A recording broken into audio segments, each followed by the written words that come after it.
Serum Hydrate Booster របស់ Bright Up ជួយឲ្យមុខតឹងហាប់ណែនក្មេងជាងវ័យកាត់បន្ថយស្នាមជ្រីវជ្រួញបានផលតាំងពីសប្តាហ៍ដំបូង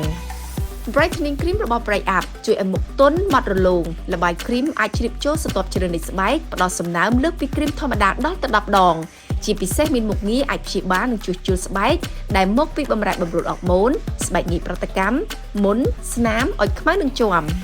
Sunscreen របស់ Bright Up ការពារស្បែកពីការរលាកផ្ដល់សំណើមជួយចិញ្ចឹមស្បែកមុខមានមុខងារលើសពីលេការពារកម្ដៅថ្ងៃធម្មតា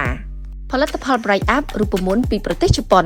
ដើម្បីអបអរសាទរការបាក់លក់ផលិតផល Bright Up ថ្ងៃដំបូងគឺនឹងមានការបញ្ចុះតម្លៃរហូតដល់ 50% គ្រប់ផលិតផលចំនួន50នាក់ដំបូងតែប៉ុណ្ណោះ